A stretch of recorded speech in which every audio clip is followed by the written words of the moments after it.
근본적인 위협은 중국입니다. 중국 철강사들은 내수 둔화 속에서도 저가 수출을 지속하면서 글로벌 시장 가격을 압박하고 있습니다. 시밤 대응을 위해 국내 탄소 비용을 급속히 상승시킬 경우 중국산 저가 철강이 국내 시장을 잠식할 위험도 현실화될 수 있습니다. 결국 한국 철강 업계에는 중국, 일본과의 글로벌 경쟁에서 생존하면서도 동시에 EU 시장 접근성을 유지하는 복합 전략이 필요합니다.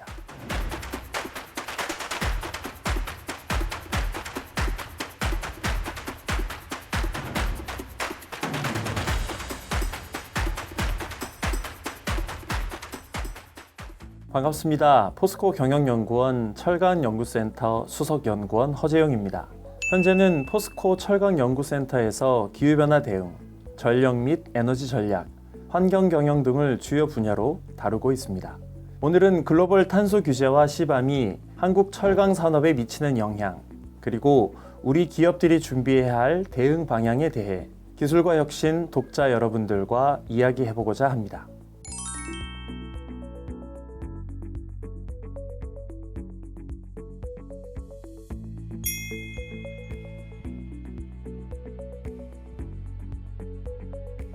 (2026년 1월 1일) 유럽연합 EU의 탄소 국경 조정 제도, 즉 시밤이 전환 기간을 마치고 확정 기간에 들어갔습니다. 이제 EU로 철강, 알루미늄, 시멘트, 비료, 전력, 수소를 수출하는 역외 기업들은 제품 생산 과정에서 발생한 탄소 배출량에 상응하는 시밤 인증서를 구매하고 제출해야 합니다. 이 인증서는 EU 탄소 시장, 즉 ETS와 연동된 가격으로 산정됩니다. 그래서 시밤은 단순한 보고 의무를 넘어 기업 수익성을 직접적으로 압박하는 실질적인 무역 비용이 되고 있습니다. 2026년 1분기 시밤 인증서 가격은 톤당 약 75.36유로로 확정됐습니다. 또 EU ETS 가격이 톤당 90유로 수준일 때 고탄소 광제를 수입하는 EU 업체들이 부담하는 추가 비용은 톤당 약 40에서 60유로에 달하는 것으로 분석됩니다. 한국 철강 업계의 이 충격은 남다릅니다. EU 집행위원회의 시밤 전환 기간 검토 보고서에 따르면 2023년부터 2025년까지 신고된 물량 기준으로 철강과 쇳물이 시밤 총 신고 물량의 약 69%를 차지합니다. 한국의 경우에는 시밤 대상 6개 품목 가운데 철강이 대-EU 수출 금액의 89.3%를 차지합니다. 연간 약 339만 톤의 철강이 유럽 시장으로 향하고 있는 것이죠. 한국수출입은행 해외경제연구소에 따르면 한국의 철강 수출은 2025년 약 300억 달러로 전년 대비 9.9% 감소했습니다. 그리고 2026년에도 290억 달러 수준으로 추가 감소할 것으로 전망됩니다. 이는 미국 관세, EU 시밤, 그리고 중국발 공급 과잉이 복합적으로 작용한 결과로 분석됩니다.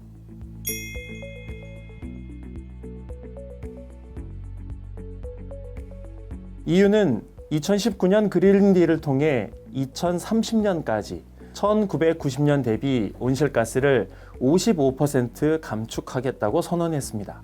이것이 바로 Fit for 55입니다. 그리고 2050년에는 기후 중립을 달성하겠다는 법적 구속력 있는 목표도 세웠습니다. 하지만 이 경로는 지금 심각한 도전에 직면해 있습니다. 에너지경제연구원 KEEI의 2025년 7월 분석에 따르면 글로벌 무역 갈등, 공공부채에 따른 청정에너지 투자 여력 축소, 기술 불확실성이 2040년 기후 목표 달성 가능성을 위협하는 핵심 변수로 지목됐습니다. 실제로 유럽의회는 2025년 7월 2040년 기후 목표를 90% 감축으로 상향하는 기후법 개정안의 긴급 처리를 부결했습니다. 이로 인해 목표치 조정이 불가피해졌습니다. EU가 그린딜의 규제 과잉을 스스로 인정하고 규제 간소화 패키지를 추진하는 흐름도 나타나고 있습니다. 이는 야심찬 기후 어젠다와 산업 경쟁력 사이의 긴장이 이미 임계점에 이르렀다는 점을 보여줍니다. 그린딜의 핵심 구상은 탈탄소화를 통해 유럽이 주도하는 클린테크 산업을 창출하는 것이었습니다. 하지만 현실은 그 구상과 다르게 흘러가고 있습니다. 2022년 미국의 인플레이션 감축법 IRA가 시행된 이후 유럽의 친환경 기업들이 보조금을 찾아 대서양을 건너 미국으로 이동하는 현상이 뚜렷해졌습니다. 러시아 우크라이나 전쟁으로 촉발된 에너지 가격 급등은 유럽 전통 제조업의 경쟁력을 추가로 잠식했습니다. 여기에 미국의 철강 알루미늄 관세 부과로 배제된 아시아산 저가 제품이 유럽으로 전환 유입되는 이른바 무역 전용 위협도 긴박한 과제로 떠올랐습니다. 2024년 9월 마리오 드라기 전 ECB 총재가 발표한 EU 경쟁력의 미래 보고서도 이 상황을 잘 보여줍니다. 이 보고서는 유럽의 글로벌 경쟁력이 실존적 위험에 직면했다고 경고했습니다. 그리고 연간 7,500억에서 8,000억 유로 규모의 신규 투자가 필요하다고 제언했습니다. 그래서 제도 보완이 필요하다고 언급했습니다. 이처럼 그린딜이 의도했던 친환경 산업의 리더십은 아직 구체적인 성과로 이어지지 못하고 있습니다. 오히려 규제 비용만 증가하는 역설적인 상황이 나타나고 있습니다.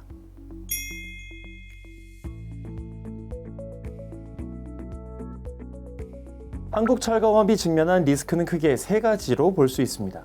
재무 리스크, 기술 경제적 리스크, 그리고 시장 점유율 리스크입니다. 먼저 재무 리스크입니다. 시밤 도입은 철강 수출 수익성을 구조적으로 훼손할 잠재력을 가지고 있습니다. 패스트마켓의 분석에 따르면 2026년 기준으로 EUA 가격이 톤당 90유로 수준일 때 고탄소 강제 수입 업체들은 톤당 40에서 60유로의 추가 비용을 부담해야 합니다. 이 부담은 2034년 무상할당이 완전히 폐지되는 시점까지 EUA 가격 상승과 함께 계속 증가할 가능성이 큽니다. 특히 철강 슬래브 같은 반제품은 수입 원가의 20% 이상이 탄소 비용에 해당할 수 있습니다. 더 심각한 것은 기본값, 즉 디폴트 밸류 리스크입니다. EU의 새 시행 규정은 실측 데이터를 제출하지 못하는 수입업자에게 국가별, 품목별 보수적인 기본값을 적용합니다. 여기에 2026년에는 10%, 2027년에는 20%, 2028년 이후에는 30%의 할증을 추가로 부과합니다. 중국산 철강 슬래브의 경우 기본값 기준 시밤 비용이 톤당 약 144유로에 달하는 것으로 추산됐습니다. 두 번째는 기술 경제적 리스크입니다. 저탄소 철강 생산을 위한 기술 전환 자체가 막대한 비용과 불확실성을 수반합니다. 블룸버그 BNEF의 2025년 12월 보고서에 따르면 스크랩 전기로 즉 EAF 방식의 철강 생산 원가는 톤당 약 639달러입니다. 기존 고로 전로 BF, BOF 방식의 운영비인 606달러보다 약 5% 높습니다. 수소환원 제철은 현재 기준 톤당 1000달러 이상입니다. BF, BOF 대비 60% 이상 높기 때문에 상업적 경쟁력을 확보하기까지는 장기간이 필요합니다. 문제는 이 전환 투자가 시밤 비용 증가 시기와 정확히 겹친다는 점입니다. 세 번째는 시장 점유율 리스크입니다. 글로벌 이피시언시 인텔리전스에 따르면 중간 탄소 가격 시나리오에서 시밤 도입으로 한국의 대EU 철강 수출은 2034년까지 누적 약 24% 감소할 전망입니다. 그러나 더 근본적인 위협은 중국입니다. 중국의 2025년 철강 수출은 1억 1,700만 톤으로 10년 만에 최고치를 기록했습니다. 중국 철강사들은 내수 둔화 속에서도 저가 수출을 지속하면서 글로벌 시장 가격을 압박하고 있습니다. 한국을 포함한 아시아 철강 시장은 가격 하방 압력에 노출되어 있습니다.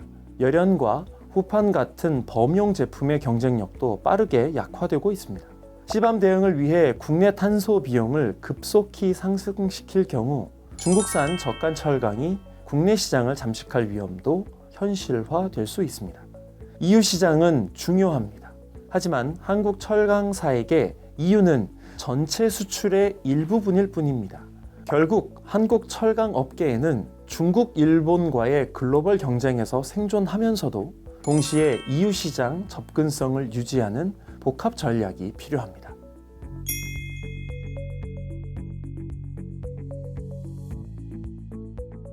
먼저 GX 전략을 볼 필요가 있습니다. 일본 정부는 철강 탈탄소화를 기업 단독의 과제가 아니라 국가 전략 산업 전환 프로젝트로 정의했습니다. 2025년 2월 일본 내각은 향후 10년간 150조 엔의 공공 민간 투자를 동원하는 GX 2040 비전을 채택했습니다. 그리고 철강 등 전환 난이도가 높은 업종, 즉 Hard to Abate 섹터에 2조 8천억 엔을 배분했습니다. 정부는 에너지 공정 전환 지원 사업 아래 니폰 스틸에 약 2,515억 엔, JFE 스틸에 약 1,045억 엔의 보조금을 결정했습니다. 이는 전기로 신설 투자의 상당 부분을 국가가 직접 부담하는 구조입니다. 즉, 수요와 공급을 동시에 조율하는 방식입니다. 일본 철강업계의 또 다른 차별점은 경쟁사 간 공동기술 개발 체계입니다. 2022년 니폰 스틸, JFE 스틸, 고베 스틸은 수소제철 컨소시엄을 결성했습니다. 그리고 내도 그린 이노베이션 펀드 지원 아래 슈퍼콜스 50 프로젝트를 추진하고 있습니다. JFE 스틸 지바 공장 파일럿 고로에서는 이미 33% 배출 감축을 실현했습니다. 물론 한국 철강사 간의 첨예한 이해관계와 시장 점유율 경쟁을 고려하면 일본식 자발적 컨소시엄을 그대로 이식하는 것은 현실적으로 어렵습니다. 하지만 공통 과제와 경쟁 과제를 분리하는 설계라면 가능성이 있습니다.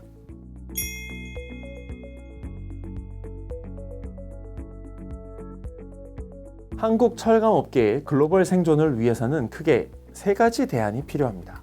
첫 번째는 탄소 비용 내재화의 딜레마를 풀어낼 국가 조율형 점진적 전환 패키지입니다.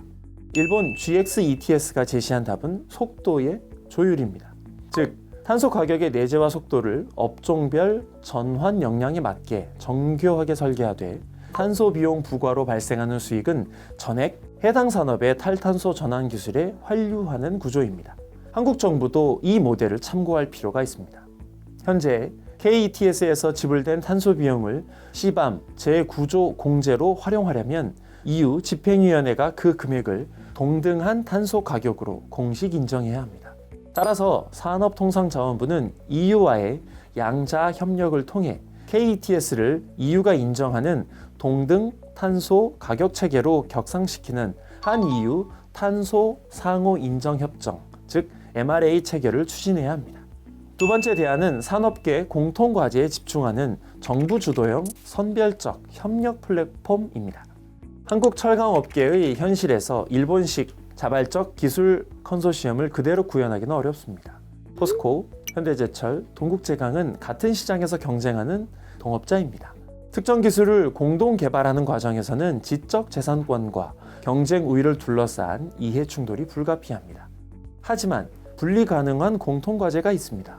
바로 탄소 데이터 측정 보고 검증, 즉 MRV 표준화와 중소협력사 탄소 데이터 역량 지원입니다.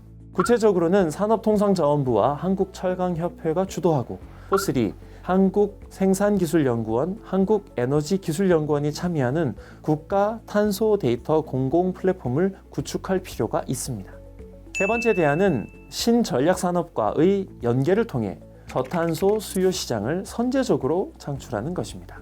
저탄소 철강 전환의 가장 큰 난제는 기술이 준비되기 전에 시장이 먼저 선택을 요구한다는 점입니다.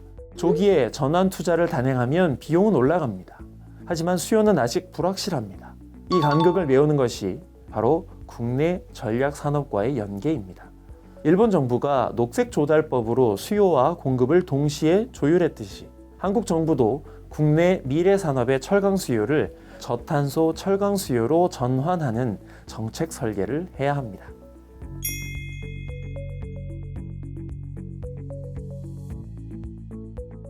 유럽 그린딜은 흔들리고 있지만 CBAM의 규제망은 오히려 넓어지고 있습니다.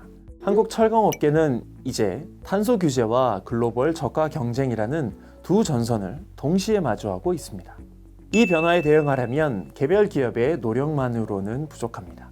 국가는 전환 속도를 조율하고 기업은 탄소 데이터와 공급망 역량을 함께 높여야 합니다.